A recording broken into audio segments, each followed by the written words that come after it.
Bonjour, chère famille vertueuse de l'école de mariage de l'ONG Foyer en Paix. Je me présente, je suis Madame Meledj Florentine de l'ONG Foyer en Paix. L'ONG Foyer en Paix est une ONG confessionnelle qui s'occupe de l'harmonie au sein de la cellule familiale et qui encadre les enfants victimes de divorce. Et nous avons déjà parlé des chapitres précédents concernant notre livre Opinion sur le mariage. Maintenant, aujourd'hui, logiquement, selon la progression du livre, je devais vous parler du mariage dans l'Église catholique. Mais comme c'est un chapitre relativement long, j'ai choisi de vous parler d'abord de l'actualité sur le mariage, avant de vous parler la prochaine fois du mariage dans l'Église catholique. Et donc nous allons dire tout de suite que actuellement, donc, il faut avouer que les nouvelles que nous avons du mariage ne sont pas reluisantes. Il y a malaise au niveau du mariage. C'est vrai que, comme nous l'avons vu dans le chapitre précédent, la valeur et la sacralité du mariage ne sont en rien dérangées. Néanmoins, il faut reconnaître que beaucoup de situations dérangent le mariage. Par exemple, il y a que, au jour d'aujourd'hui, l'évolution des mentalités qui, dans la réalité, est positive, ou du moins est une réalité positive, pénalise le mariage. Par exemple, il y a qu'aujourd'hui, les gens ont plus ou moins adopté l'union libre comme un mode de vie. Plus personne n'est intéressé par se marier. C'est vrai que dans nos assemblées de prière, quand on dit la grâce du mariage est descendue, oh, ils sont plus nombreux à crier. Mais à cause d'une certaine, on va dire une certaine exagération dans la soif de liberté, les gens ne veulent pas se marier. Ils considèrent le mariage comme une corde au cou. Et ils préfèrent rester dans le célibat. Alors que logiquement, le célibat va avec la chasteté. Mais eux, ils ne font pas leur célibat avec la chasteté. Ça aussi, c'est une autre paire de manches. Et en plus, il y a que la situation actuelle qui veut que tout le monde se mette dans cette course effrénée des richesses fait que personne n'a le temps de s'encombrer avec quelqu'un qui ne va pas le faire évoluer. Par exemple, tu peux bien avoir un partenaire, mais si tu trouves que il ne te fait pas avancer, alors tu préfères le garer là pour avancer seul parce que tu vas avancer vite. Or, il y a un adage qui dit, seul, on peut avancer vite, mais pour aller loin, il n'est pas bon d'être seul. C'est pourquoi Dieu lui-même a dit qu'il n'est pas bon pour l'homme d'être seul. Mais il y a des gens qui choisissent de rester seuls pour aller vite. Tu peux aller vite, mais tu ne vas pas arriver loin. C'est dans le mariage qu'on peut arriver loin. On ne va pas vite, c'est vrai, mais on arrive loin. Et il y a aussi à côté cette situation de famille monoparentale, à laquelle on commence à être plus ou moins habitué. Avant, par exemple, au village, quand une jeune fille a fait un enfant sans être mariée, c'est une honte pour la famille. Donc, chaque famille préserve ses filles. Il ne faut pas qu'une prenne une grossesse comme ça. Mais aujourd'hui, là, ça ne dérange plus personne. Dans une même famille, 3 filles, 5 filles, peuvent avoir des enfants, même qui n'ont même pas de papa, ça veut dire dont les pères ne sont même pas reconnus, ne sont même pas connus même. Ça ne dérange personne. Parce que on commence à être habitué à ça. Donc, là aussi, ça pénalise le mariage. Et il y a aussi un autre point dans cette partie que nous avons appelée la fragilisation du mariage. C'est le fait que les gens sont beaucoup plus habitués au rejet. Au lieu de réparer ce qui est ancien pour le garder. Par exemple, vous allez voir deux personnes qui sont en train de cheminer ensemble. Il suffit que un fasse quelques erreurs, quelquefois, qu'on le rejette, on le garde là et puis on cherche un autre. Ce sont les habitudes d'aujourd'hui. Parce qu'aujourd'hui, avec nos appareils, c'est ce qu'on fait.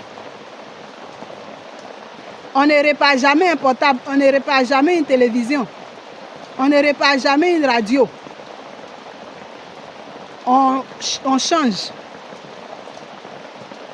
Tout à la rigueur, on peut troquer.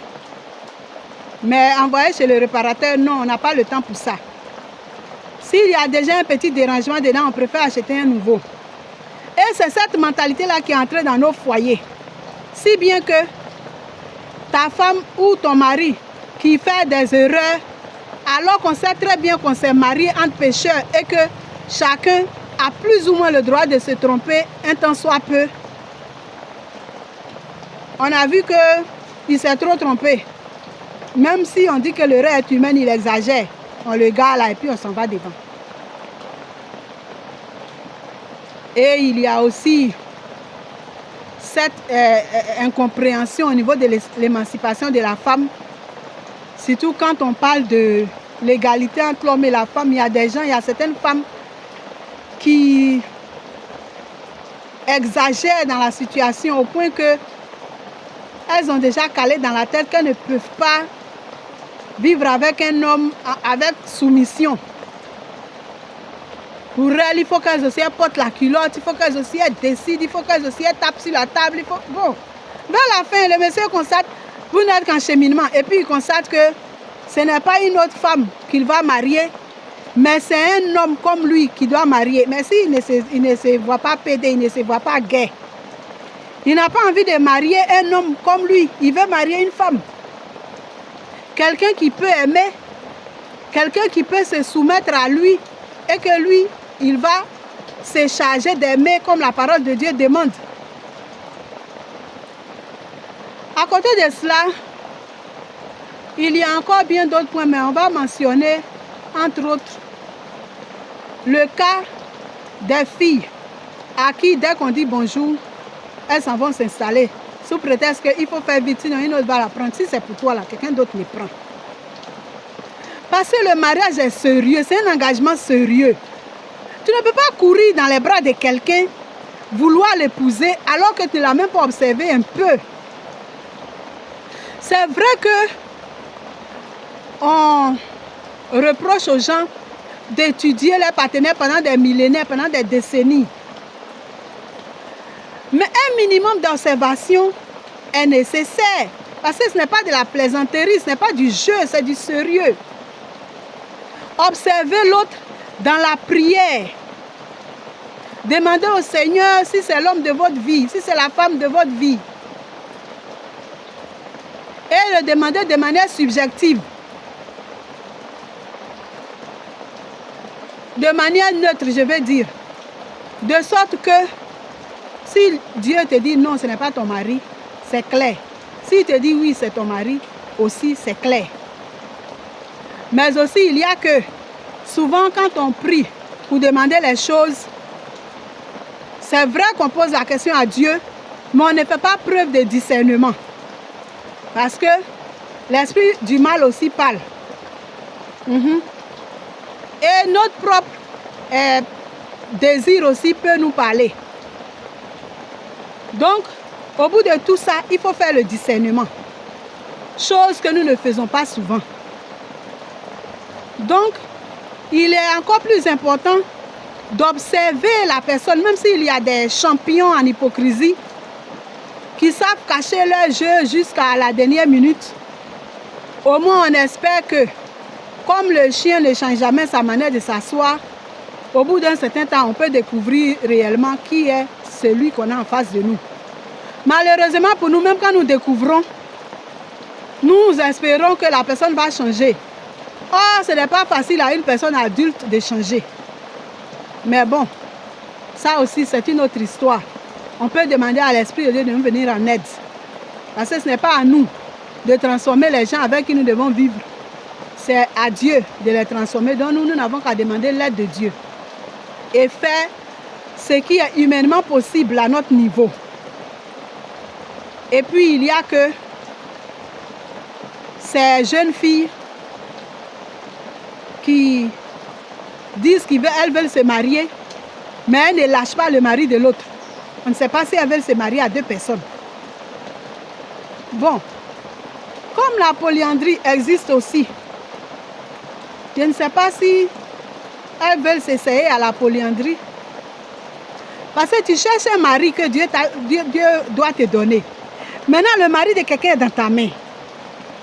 Libère le mari de ta camarade. Tu sais très bien qu'il... Et il va te faire croire que non, je vais me séparer de ma femme. Pourquoi il ne s'est pas séparé de lui avant de venir te draguer? Ou bien, il n'a qu'à laisser se séparer s'il finit et puis il revient là où vous allez vous marier. Parfois, tout va bien, de manière excellente même, entre l'homme et sa femme. Et il vient vous tromper qu'il va se séparer. Et vous croyez, et vous rentrez dans ce jeu-là, et il ne se sépare pas, et vous aussi, vous ne vous retirez pas. Non, si quelqu'un t'a promis qu'il va se séparer, et que pour ça, tu as accepté de sortir avec lui, maintenant tu constates qu'il ne se sépare pas, il faut te retirer. Et puis, d'ailleurs, qu'est-ce que tu gagnes à ce que quelqu'un se sépare de sa femme pour y rester? Ça veut dire que toi aussi, il va se séparer de toi pour aller rester avec une autre. Tu ne songes même pas à ça. Cherche pour toi. Il y en a pour tout le monde. Ceux qui ne doivent pas se marier, là, c'est eux qui ne se marient pas. Sinon, parce que quand tu ne dois pas te marier aussi, là, l'Esprit de Dieu ne met pas dans ton cœur le désir de te marier. Si l'Esprit de Dieu te met en cœur le désir de te marier, c'est que tu as ton mari quelque part. Il faut le chercher dans la prière, dans la bonne conduite. Nous allons parler aussi de ces filles qui veulent se marier et qui ne veulent même pas qu'on leur dise bonjour. On en a déjà parlé. Donc, revoyez ce qu'on a dit sur les femmes désireuses de se marier. Et nous allons rappeler aussi quelques points sur les hommes désireux de se marier et qui font tout pour ne pas se marier. En parlant de leur palmarès qu'ils recherchent, un jeune homme veut sortir avec 100 filles au moins avant de se marier, sans penser aux mauvais esprits qu'il s'attire, sans penser aux maladies sexuellement transmissibles qu'il peut avoir, sans penser aux péchés d'impudicité et de fornication qu'il commet, et sans penser à toute autre chose qui peut lui arriver dans cette vie de débauche. Et donc, il y a beaucoup d'autres points à citer. Vous allez découvrir les autres dans le livre Opinion sur le mariage. Parce que nous vous rappelons que nous avons nos livres en vente. Un livre à 5 000, je vous ai déjà dit ça, je vous ai déjà présenté les livres. Vous pouvez aller sur nos numéros WhatsApp 07 58 28 28 88 et 05 46 09 45 09. Vous allez trouver, vous allez nous contacter pour qu'on vous envoie les livres. Les frais vont faire la différence pour ceux qui sont loin. À l'école des mariages, nous faisons ça moins cher parce que c'est notre contribution à l'œuvre de Dieu. Avec vous aussi, c'est notre contribution, l'enseignement est notre contribution à l'œuvre de Dieu, mais nous devons pouvoir assumer les charges de production et pouvoir soutenir aussi ceux qui viennent nous aider. Donc, pour ce qui concerne la fragilisation du mariage, nous allons nous arrêter là. J'avais voulu faire la fragilisation et la perpétuité en même temps, Mais je ne veux pas que la vidéo soit longue, donc j'arrête là. Et puis dans une autre vidéo, je vais vous parler de la perpétuité du mariage. D'ici là, portez-vous bien. Que Dieu vous garde. Nous prions pour vous, vous aussi priez pour nous, nous en avons besoin. Si vous entendez un bruit de fond, c'est que vous voyez bien dans l'image qu'il pleut. Je suis dans un cadre de détente en bordure de lagune, mais il pleut. Et donc, j'en profite pour vous faire cette vidéo. Donc, excusez-moi pour le bruit de fond. Et puis, vous m'excusez aussi pour la tonalité de la voix. Comme je vous ai déjà dit dans la vidéo précédente que ma santé n'est pas au point. Donc, je n'arrive pas à bien dégager la voix. Mais au moins, il fallait que je respecte mon engagement envers vous. Donc, je remercie encore tous ceux qui s'abonnent à notre chaîne et ceux qui partagent nos vidéos. Que Dieu vous bénisse abondamment pour ça. Et à nous revoir pour la prochaine vidéo.